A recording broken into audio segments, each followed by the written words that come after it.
Hey guys, welcome back. So today I'm sitting down to film the second trimester pregnancy diary, or whatever I've called these videos. I'm not gonna lie, I am well into the third trimester when I sit and film this, so I'm not gonna show you bump today because that would be cheating. I will try to insert a couple of pictures so you can see bump. But yes, I basically want to keep the series up so that I kind of have a record of what my pregnancy's been like and how lucky I've been in it, and so that I can kind of share this with my daughter and maybe she can watch them back with me one day. That's cool. It's kind of weird to think. Anyway, so let's get straight into it. So first of all, a massive thank you for all of your lovely messages and support and all of the encouragement that I've received from you. I think that the viewers, you guys, my audience, are just amazing. You're so positive and supportive, and I rarely ever get a kind of troll negative comment, which hopefully that doesn't curse things, but I feel really lucky to have you all because, as I said in the last video, I don't really have a huge amount of people, well that sounds dreadful for the people who are watching this who are supporting me in Iceland, but I don't know a lot of people here. It is my home, it's been my home for 2 years, and it is kind of difficult to be pregnant in the country that's not your country and you don't speak the language of. We're gonna get into that in another video. But I feel like I'm going off on a tangent. But basically, thank you very much for all of your support and encouragement. And I'm going to try and rattle through this video as quickly as I can so that I can edit, upload and get back onto all the vlogs that I've got edited for you. So generally, how have I been feeling? I feel incredibly lucky because I don't know if I just expected pregnancy to be really hard and a drag and ill quite a lot of the time, but I've actually been pretty good. Touch wood for the next couple of months, let's see how that goes, but I haven't really felt too many symptoms.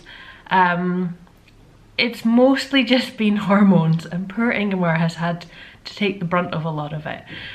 Crying Sonia is not necessarily a normal thing. I'm quite a strong, independent person, but I have tended to cry on, yeah, it's probably fair to say a daily basis, which is ridiculous, but I feel like it's like a therapeutic thing. I feel so much better after I've had even just a quick cry. It's crazy.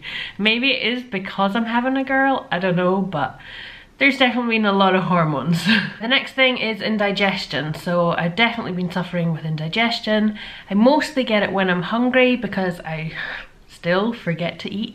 I know I should be eating little and often, but yeah, I just forget to eat. So I get indigestion and that triggers it that I need to have a snack. So I'm really trying to stay with eating healthy as much as possible. I have luckily been really into eating salads, and so tuna salads or just like really plain salads with a bit of balsamic vinegar has been what my go-to thing is. I'm not really having cravings as such, but salad is kind of my go-to thing, which is very lucky. I'm still on occasion getting the sore boob thing. This might be too much information for some of you, but yeah, it's not really a big problem. Definitely moved on to much more comfortable underwear and much bigger underwear. Shoulder blade pains, so at points in my back, and I think this is kind of a posture thing, but also because obviously you're carrying more weight on the front, so it does kind of counteract and sometimes hurts in different points of your back, but my shoulder blades have been really bad. Ingemar got me a massage belt for my Christmas, so I've been using that a lot and it's amazing. I will link it down below if any of you are looking for this. Definitely buy it on Amazon. My sister bought one last week and it's just so good, it's so good. And then the usual one, a bit of constipation. Not the most pleasant, comfortable thing because you already are kind of struggling for space around the stomach area. So yeah, that's a little bit tough. Let's not talk about this too much, but it has eased off, and luckily my body has had quite a few natural clear outs since, including vomiting, which has been pretty much just acid related, which is not pleasant at all. So moving on to the midwife. Currently we still have the same midwife that we had throughout the first trimester. We are obviously now in the third trimester, so cheating a little bit on this video, but we're currently moving over to a private birthing clinic where there are midwives there that have experience in Iceland and also abroad, but they all speak English. I know there's a few people that will have an opinion on me not speaking Icelandic. Icelandic is a very difficult language, and I don't say that like as an excuse or anything. I am pretty good with languages and can pick them up generally quite quickly, but Icelandic is not sitting with me. I can understand quite a lot of it, but I'm not confident in speaking. Reading and kind of practicing and getting there a bit more, but it is a bit hilarious.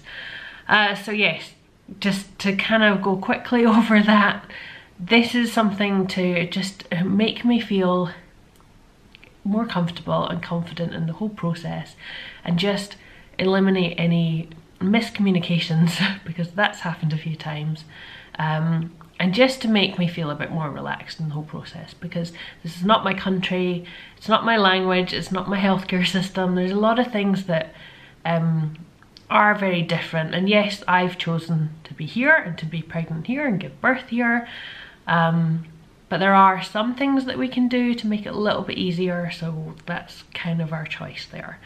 The midwife that we have right now is lovely. She went on holiday, and we did have a different midwife for one appointment who, it was kind of I hope the midwife doesn't watch these videos, but it was a bit of a breath of fresh air. Her bedside manner was just completely normal, whereas the midwife that we have is a little bit kind of on the old school side, very judgmental and very opinionated, and not scared to put those opinions on me, which when you're pregnant and hormonal and already feeling a bit anxious about weight gain and about things like blood sugar levels or whatever, you don't want to go in knowing that you're already going to be judged on it, so you just want to be as relaxed as possible.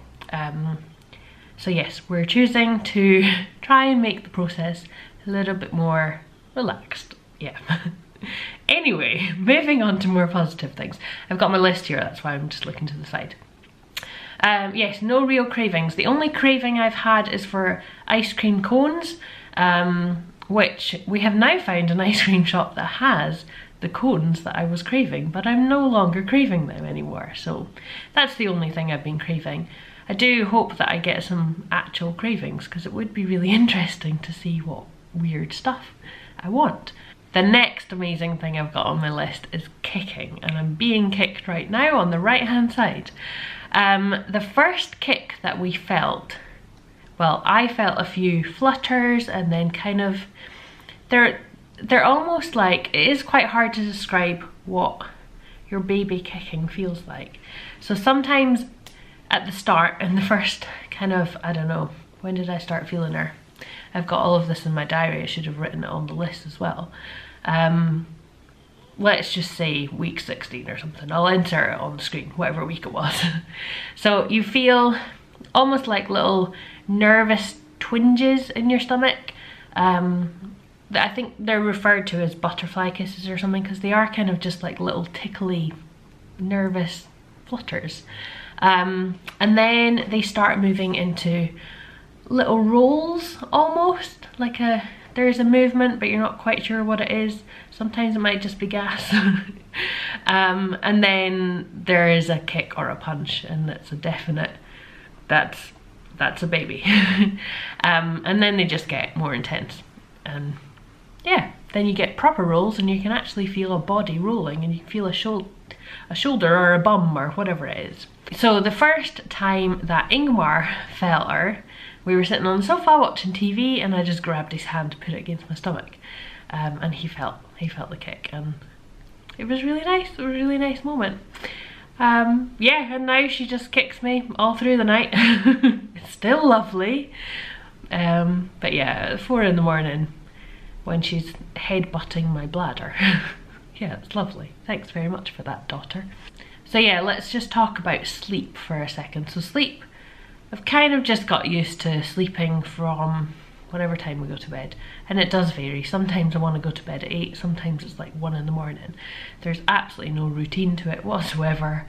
And I think we're just kind of enjoying either being awake at night and having the attention span to watch Netflix or whatever, or going down to the pool till late, or whatever we're doing. Just doing something on our terms before there's a baby who decides it all. So at the moment I am sleeping with a whole load of pillows, a little kind of breastfeeding pillow at my back, and then the best investment that I have made, a pregnancy pillow. I bought this on Amazon. Again, I will link it down below. It is huge, it takes up half the bed, but boy is it worth it. It is amazing. I love it. You get yourself into the right position. You can sleep on your left hand side, which is what's advised while you're pregnant, and you don't feel like you need to roll over or anything because you're just locked in that position. It's tucked between your legs so your hips are comfortable, and it's great. So I've been using that. I'm sort of trying to take naps through the day. Sometimes I definitely need it, other times I need it and I just can't sleep. So I'm kind of learning the napping process, but not brilliant at it yet. Going to the toilet throughout the night. So basically you pee every couple of hours. Well, it's probably more than that, I don't know. I haven't timed it. But you definitely need to go a couple of times through the night. And one of the best things that I've been given is a night light for the toilet, so that you just have this little glow in the bathroom, and it means you don't have to actually get up and turn on the full light and wake yourself fully. So I've trained myself to almost do it half asleep so I can get back into bed and fall back asleep again, because I do have to get up typically twice through the night. Heartburn has been kind of on and off, a bad thing and then just like a normal pregnancy thing. I did have a week where it was severely bad. I'm not sure if it was just the position of the baby and I didn't really have enough room for my stomach to be digesting things, or I don't know, I wasn't eating anything like different that week, so I'm not quite sure what was going on. But I did at one point have to sleep with a bucket by my bed, and Ingmar managed to sleep through me vomiting, which is quite worrying for when the baby is here. But yes, wasn't pleasant. Was definitely one of the more uncomfortable weeks of pregnancy. And yeah, I moved on to Gaviscon, went through loads of Rennies, was drinking a glass of milk before bed, sleeping sat upright, nothing was helping, and then it just went the next week, just randomly. So who knows what that was all about. Waking up and being super hungry. This is like the kind of end of trimester 2 trend. So I was waking up and it was a close call between going to grab some food and going to the toilet. Both were very important and I couldn't decide which was the priority. So I've been living on porridge and trying to make sure that I kind of get that straight into me in the morning so that I have a good slow release of energy throughout the morning, and I can kind of stay fuller for longer. I love my porridge with a bit of peanut butter in it. That's definitely one that's been a treat for me. Next thing is vitamins. So vitamins are possibly a topic that, from whatever country you're watching this video from, it probably differs quite a lot. In the UK, people usually take something like Pregnacare for the entire pregnancy and maybe a little bit after. In Iceland, you're recommended to take Midwife, we're saying it wrong again probably, which is kind of the vitamin for people who are with child. So it basically has folic acid in it and a range of vitamins. I can't really remember. I took them for the first trimester. The second trimester I moved on to Pregnacare, which is like doing a bit of Icelandic and a bit of Scottish. And yeah, I think that has a whole load of different things. It's got iron in it as well. But at the moment, I am being advised by my midwife to stop the folic acid and just take iron, vitamin C and vitamin D. It might be quite interesting if you are pregnant and taking vitamins. Comment down below to let me know what you're taking, just so I get an overview of what everyone else is being advised. I don't want to do too much research because I'll end up reading about who knows what and going down some crazy internet hole. So I am sticking with what advice I am being given here and just supplementing with whatever it is that I feel I need at the time. So moving on to our lives outside of pregnancy, because there is a life there. At the moment I am back to working for myself. I was actually let go from the job that I was working on. There's not really much to be said about that. It's kind of an awkward situation, but I'm back to working for myself. I have been getting through a load of commissions and catching up on all the orders. So if anyone's ordered anything from my website, it is on its way to you. And I have a range of new prints that will be hopefully coming out soon. Ingemar has been in his job for almost 3 months now and is loving it. He seems to have settled in really, really well, and it's going really well. They've even had like a dad-to-be baby shower for him and 2 of his colleagues who also are expecting. So he's having a great time, and I feel really lucky that everything has turned out so well. And it's really unfortunate that I don't have the job that I was working in, but maybe it's the way it was supposed to be and I'm back doing my thing. And we're taking it 1 week at a time and just kind of going with the flow.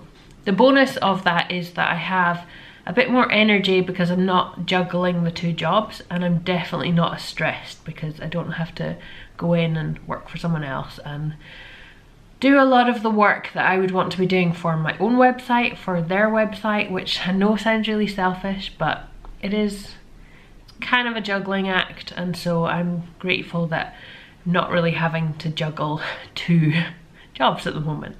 Ingemar has been incredible in this pregnancy. I mean, he is just a solid guy. He is wonderful, and you've probably heard me mush about how amazing Ingemar is many times, but throughout this pregnancy he has been to any appointments that he can be, pretty much all of the scans apart from 1, and he's just been there to help me through trying to roll out of bed to massages. When you're pregnant, if something's fallen on the floor, it's dead to you. You just can't, it's not worth trying to bend down and get it sometimes. So he's just been there to help with lots of different things.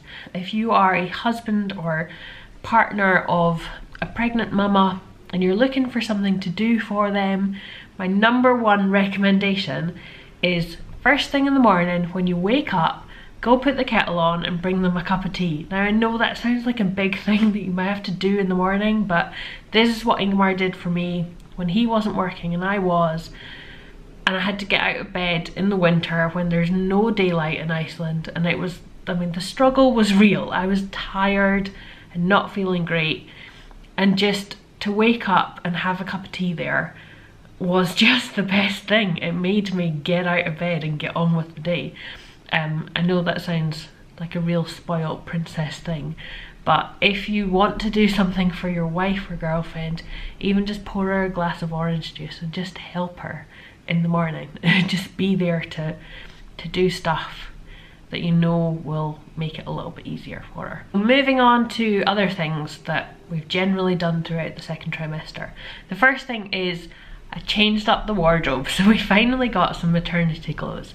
The best thing I bought was maternity jeans, over the bump, where they've got a big elasticated waistband, and boy are they comfortable. I don't know why we don't just wear elasticated trousers anyway.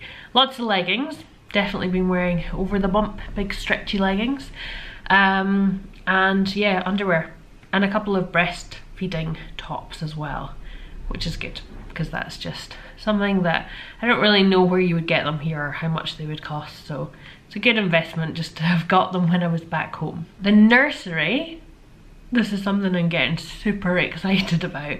It's one of the positive things about being pregnant. You get to transform your spare room from just a boring spare room into a cute nursery.